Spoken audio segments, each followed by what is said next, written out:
जैसे नानक साहब जी से फिर पूछा गया था कि हे महात्मा जी, क्या आप सदा ऐसे ही दुखी रहते हो? तो उन्होंने कहा था कि नहीं, वो खुश भी होता हूं। कब होता हूं? जब मेरे अनुयायी, मेरे शिष्य सत्संग में आ जाते हैं और सारे के सारे आ जाते हैं। एक आधा चलो नहीं आता, उसे पूछ लेते हैं भी क्या बात, वो नहीं आया, क्या कारण है? वो ठीक ठाक है, आकांक्षा जी वैसे ठीक है, वो किसी कारणवश नहीं आया। पहले थोड़े शिष्य होया करते थे, 100-200 मुश्किल से इकट्ठे होते थे। उस समय परमात्मा का नानक साहब जी को भगवान मिले थे, सचखंड लेकर गए थे, वापस छोड़ा था। कबीर परमेश्वर मिले थे और उसके बाद नानक साहब जी ने यही ज्ञान प्रारंभ किया था। और वो हिंदू धर्म में जन्मे थे, रामकृष्ण के पूजा स्वयं भी करते थे, उनका पूरा परिवार भी रामकृष्ण की ही पूजा करता था। तो उस समय इस मार्ग को इससे हटकर अलग से चलाना हंसी खेल नहीं था। उस समय नानक साहब के कोई ज्यादा शिष्य नहीं हुए थे, लेकिन कुछ पुण्यात्मा अवश्य उनको स्वीकार किया था, कुछ पुण्यात्माओं ने माना था। तो वो क्या कहते थे कि भाई साध मिले साडा शादी होंदी और विछड़ जा दिलगिरी वे, अख दे नानक सुनो जहाना मुश्किल हाल फकीरी वे। कि जब ये मेरे साध संगत, मेरे भक्त जब आते हैं यहाँ सत्संग में, तो मेरी खुशी का ठिकाना नहीं रहता। और जब ये बिछुड़ जाते हैं, आप अपने घर को जाते हैं, तब मुझे वही दुख छा जाता है। कारण क्या है कि संसार के अंदर ये ज्ञान नहीं है और इस भगवान की जानकारी किसी को नहीं है। इन बच्चों को मुश्किल से यह बात समझ में आई है, ये रहते हैं उस समाज के अंदर जो इसके विपरीत सब क्रियाएं भी कर रहा है, विपरीत ज्ञान भी रखता है। तो मुझे ये डर बना रहता है कि कहीं मेरे इस बाग में कोई कीड़ा ना लग जाए, कोई पौधा सूख ना जाए, कोई बच्चा भ्रमित होकर यहां से दूर ना चला जा। और जब ये यूं के यूं वापस आते हैं तो मेरी खुशी होती है कि परमात्मा की दया है इनके ऊपर, अभी कोई काल के दूत ने इनको खराब नहीं किया है।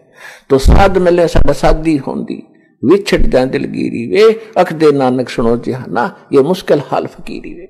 ये भक्ति करना इतना कठिन कर दिया इन लोगों ने, गलत ज्ञान प्रचार कर दिया और हम सच्चाई बता रहे हैं। तो इसके ऊपर भक्तों को लगाना, इस फकीरी माने भक्ति, इस भक्ति पर लगाना बड़ा कठिन हो गया हमारे लिए। तो यहां पुण्यात्माओं हमें खुशी हो रही है, ये बच्चे भगवान को पहचान रहे हैं और उमड़ उमड़ कर प्रत्येक सत्संग में उभर कर आ रहे हैं। तो दास की खुशी का कोई ठिकाना नहीं होता रहता कि परमात्मा दास का मिशन सफल हो रहा है, आपके बच्चे आपको पहचान रहे हैं।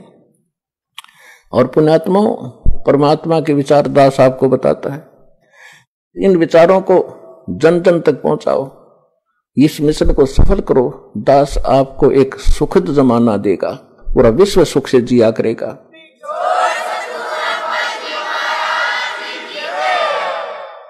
और फिर ऐसी परंपरा पड़ेगी, आप देख लेना, जो कोठी बंगले बना के और माया जोड़ में सारा जीवन व्यतीत कर रहे होंगे ना, हमारे छोटे छोटे बच्चे भी नो क्या करेंगे, पागल है बोला आदमी, कहां डले ढो रहा है, सिर पर धर के ले जाएगा इसने।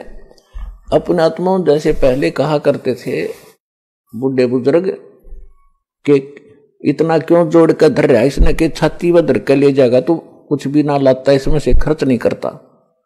उसने छाती पर धर के ले जाना ही नहीं था, लेकिन अब आप ले जाओगे छाती पर धर के, सीने पर रख कर, क्योंकि जो दान आप कर रहे हो ये आपकी छाती पर धरेगा, आपके साथ जाएगा।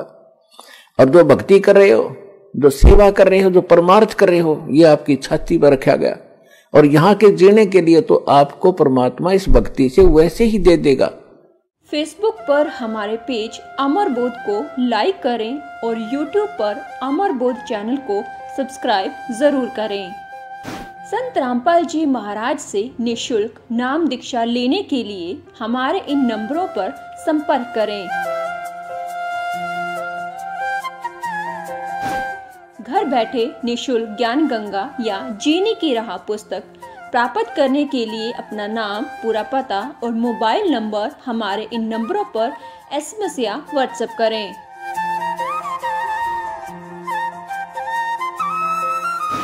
अधिक जानकारी के लिए हमारी वेबसाइट supremegod.org पर विजिट करें।